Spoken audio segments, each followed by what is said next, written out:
По указу главы региона в республике создан волонтерский корпус. Более 500 добровольцев в эти дни помогают пожилым людям старше 60 лет, а также маломобильным гражданам, которые также входят в категорию наиболее уязвимых к коронавирусной инфекции.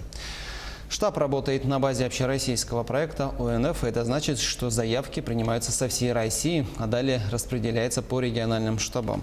Наш корреспондент Ульяна Шагина подробнее о работе якутских волонтеров.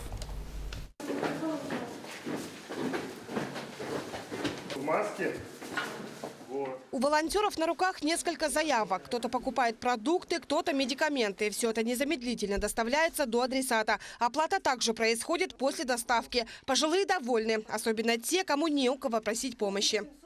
В общем-то, я подвижная старушка. До сих пор ходила, ненормально, все сама обслуживаюсь. Но поскольку, говорят, это для стариков опасная штука, и вот я сижу в своей квартире заточений. Молоко, творог, гречка, конфеты, а также медикаменты и бытовая химия. Все необходимое добровольцы собирают в пакеты и отвозят пожилым и инвалидам, находящимся в самоизоляции в период пандемии, прямо до дверей квартиры. Приняли всю заявку, оформили, созвонились непосредственно с заявителем, уточнились по ценовой категории. Да? В данном случае была заявка именно на местную продукцию. Каждый из волонтеров приходит сюда по доброй воле, не прося ничего взамен. Ведь здесь главный принцип – оказать посильную помощь тем, кто действительно в ней нуждается. Мой долг – помогать прежде всего для граждан. Ну и, конечно же, вообще для нашего города. Дезинфицирующие средства.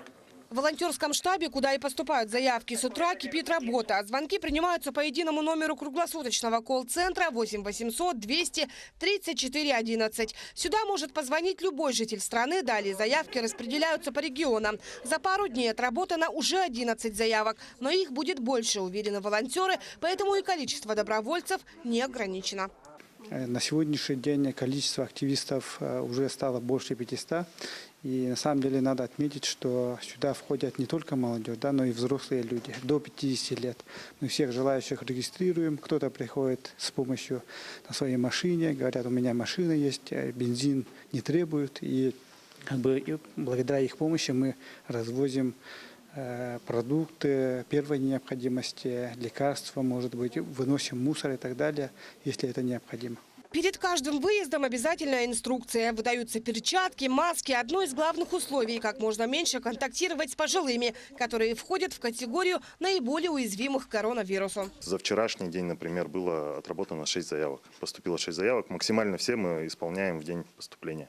Сегодня такие отряды сформированы во всех районах республики. Пожилые граждане с инвалидностью могут не только оставлять заявки на необходимые покупки, но и в целом обращаться по любым вопросам. Ни один звонок не останется без внимания. Ульяна Шагина, Григорий Охлопков, Якутск.